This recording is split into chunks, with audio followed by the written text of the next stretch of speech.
Even being the Earl of Roguelikes, this isn't the only genre of video game that I enjoy. After all, I only discovered the roguelike and roguelite genre about 5-ish years ago. While I play a large variety of games, my main genres outside of roguelikes are Metroidvanias like Hollow Knight and the Messenger, open world sandbox games like Minecraft, Astroneer, and Breath of the Wild, and tower defense games.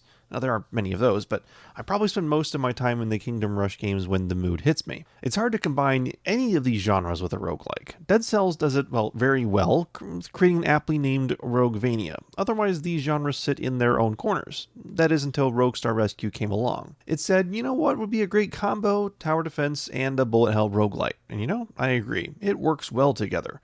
Roguestar Rescue was developed by Shoot Apps and released out of early access on February 4th of 2021, only available on Steam as of right now. The developer was kind enough to give me a key during early access, so I was able to get some time playing in anticipation of the full release just a few days ago. The playthrough mechanics of the game are pretty straightforward. Traditional bullet hell gungeon like picking up guns and ammo and passive items make your way through to the final boss. The boss fights are waves of enemies leading up to the tanky boss themselves, but what is different about these is that the enemies are progressing through the final room towards something that you need to protect in order to keep the run going. And basically this is your tower defense part. Now this could be a spaceship or someone you need to rescue or something like that. So you are able to place turrets, blocks, spikes, etc. to divert the path of the incoming enemies and hopefully be able to take them down before they kill or destroy the thing you need to protect.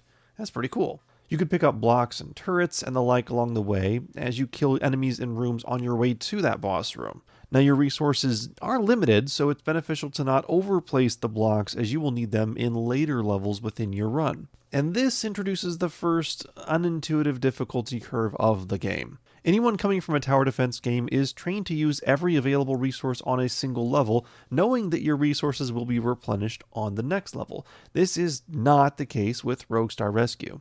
The first level barely needs any walls or turrets. You can probably actually just take out the boss in a straight up fight. It's unclear how difficult each level will be, nor the types of enemies that will spawn until you set it up wrong, die, and have to do it all over again on your next run. Specifically, maze building isn't really a thing that you can do. You can't fully divert enemies as sometimes they will choose to shoot through a barrier, and sometimes enemies can fly, meaning that pit or chasm you are counting on to divert enemies just leaves an open runway for enemies to gun down your item or person that you need to protect. It's utterly frustrating, actually. Fortunately, this is a minor setback that as you play the game a few times, you start to pick up and start to become something you know how to deal with. So while it provides some initial frustrations for those of us who are definitely not new to the tower defense genre, it is something that is pretty well learned about what you did wrong and what you can improve on in your next run. After you complete each boss fight, you head back to your main ship and you pick a path to head down for your next level. This is very much a nod to Star Fox 64, which I appreciate immensely. The ship also has a shop where you can buy in-run upgrades to your weapons, which you will lose on your next run. Which brings me to my number one frustration of meta choices that modern roguelites are making. Permanent upgrades. You level up, and it's permanent between runs, and you pick your upgrade trait like health, speed, damage, etc. It actually took me a few runs of the game to notice that the level up system was even there because it's hidden in the menu. And honestly, when I discovered it, that sapped a lot of the joy out of the game. So what you're telling me is it's not depending on me finding broken item combinations like Gungeon as I had hoped. Instead, we're relying on leveling up and grinding runs in order to get stronger to progress.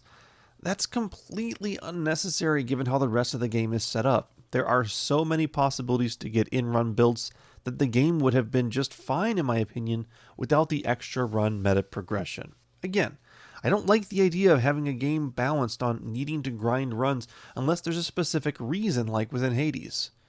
Now that said, I know a lot of people really like this style of meta progression, and that seems to be the way that many roguelites and roguelikes are going lately, so my ultimate review score is going to have an asterisk or two on it, just for those of you who really do like it. For me though, this game solidly lands in the worth considering range.